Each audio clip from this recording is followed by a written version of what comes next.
हमारी आंखों के सामने ही वो अजीब घटना घट गई। यकीन नहीं हो रहा था, हैरत के मारे आंखें फट गईं। यकीन नहीं हो रहा था, हैरत के मारे आंखें फट गईं।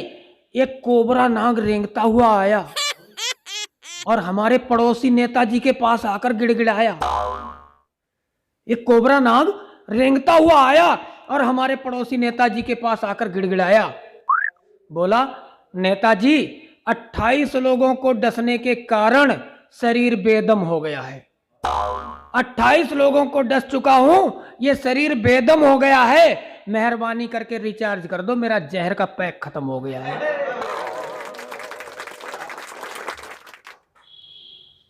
अब सांप गिड़गिड़ाया तो नेताजी का रिएक्शन तो आना चाहिए था। तो उसके इस तरह के रोने ने नेताजी को दया और करुणा से भर दिया और नेताजी ने अपना बायां पैर सांप के आगे कर दिया। बोले, नेताजी भाई पुराने खलीफा थे, मजे हुए खिलाड़ी थे। बोले, दाहिने तरफ का जहर तू हजम नहीं कर पाएगा, इसलिए ले मेरे बाएं पैर में डस ले, तेरा जहर फिर से भर जाएगा। अब बारी थी सांप की। तो सांप रोते हुए बोला, नेताजी ये काम मैं हरगिज नहीं कर पाऊंगा। अगर डसने में जहर की मात्रा जरा सी भी ऊपर नीचे हो गई तो मैं खुद ही यहीं मर जाऊंगा। सांप के इस तरह रोने और गिड़गिड़ाने से सांप के इस तरह रोने और गिड़गिड़ाने की अदा नेताजी को भाग गई और उन्होंने सांप के फन पर 3 बार हाथ फेरा, क्योंकि उन्हें दया आ गई। नेताजी की इस उदारता ने सांप को खुशियों से भर दिया,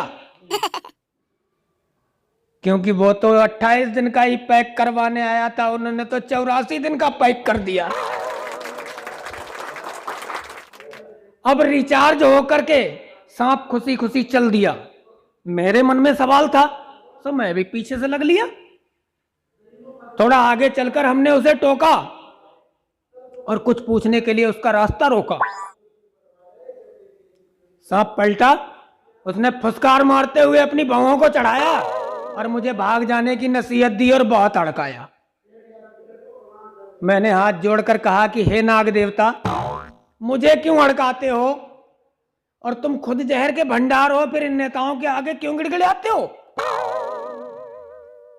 ठंडी आह भरकर सांप बोला, मेरे भाई अब तो बदला हुआ पूरा सीन है।